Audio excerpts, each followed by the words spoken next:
రకరకాల కారణాలతోటి ఎక్స్టెండ్ అవుతూ పోతుంది భూసేకరణకు సంబంధించి. అంటే ఇక చేస్తాం ఒక రోడ్డు నిర్మాణం అనుకోండి, దానికి సంబంధించి ఎక్స్టెండ్ అవ్వకుంటూ పోతుంది, వేళ్ల తరబడి జరిగే అవకాశం ఉంది. సో అట్లాంటి క్రమంలో అందరికీ డిస్టర్బే, అది ప్రభుత్వానికైనా లేకపోతే ప్రజలకైనా ఏదైనా నిర్ణయాలు తీసుకోండి. సో దాన్ని ఏ విధంగా చేస్తారు సార్? అంటే దానికి ఒక నిర్ణీత కాలం ఉంటుందా లేకపోతే ఎట్లా పట్టి? అవును, మీరు అన్నది చాలా సందర్భం జరిగింది. ఏండ్ల తరబడి భూసేకరణ ప్రాసెస్ కొనసాగుతూనే ఉంటుంది. ఎప్పుడో నోటిఫికేషన్ ఇస్తారు ఇది తీసుకోబోతున్నామని, ఏండ్ల తరబడి అది అట్లా నడుస్తూ ఉంటుంది, లిటిగేషన్లో పడిపోతూ ఉంటుంది.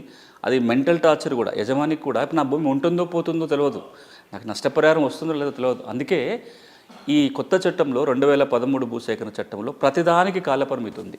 నోటిఫికేషన్, ప్రిలిమినరీ నోటిఫికేషన్ జారీ చేసినప్పటి నుంచి, అంటే మేము ఈ భూమిని సేకరించబోతున్నాము అనే వాళ్ళ ఉద్దేశం చెప్పినప్పటి నుంచి చిట్టచివరిగా డబ్బులు చెల్లించి భూమిని స్వాధీనం చేసుకునేంత వరకు ఏది ఎంతకాలం జరగాలో అన్నిటికీ టైం లైన్స్ ఉన్నాయి. మీరు చూడండి, సోషల్ ఇంపాక్ట్ అసెస్మెంట్ అంటాం. అంటే కొన్ని ప్రాజెక్టులకు తప్పకుండా SIA చేయాలి.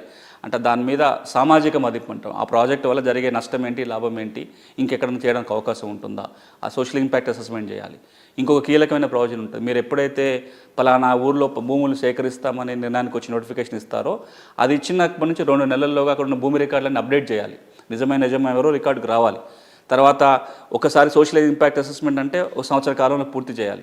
SIA రిపోర్ట్ వచ్చిన తర్వాత 1 ఇయర్లో మీరు నోటిఫికేషన్ జారీ చేయాలి. అట్లా ప్రతిదానికి చివరికి అవార్డు పాస్ చేసిన తర్వాత మీరు భూమి స్వాధీనం ఒక 2 నెలల్లో 3 నెలల్లోగా భూమిని స్వాధీనపరచుకోవాలి, డబ్బులు ఇవ్వాలి, స్వాధీనపరచుకోవాలి. అట్లా ప్రతిదానికి టైం లిమిట్. మీరు ఈ భూసేకరణ చట్టం చూడండి, దాదాపు ఒక 20 సెక్షన్లో ఎంతకాలం చేయాలో ఉంటుంది. నోటీస్ ఎంత టైం ఇవ్వాలి, వాదనలకు ఎంత టైం ఇవ్వాలి, ఎంతకాలంలో. ఇప్పుడు సపోజ్ కింద భూసేకరణ అధికారి ఒక నిర్ణయం తీసుకున్నాడు, ఈ ఎకరానికి 10 లక్షలు అని నష్టపరిహారం ఇస్తున్నాను నిర్ణయం తీసుకున్నాడు.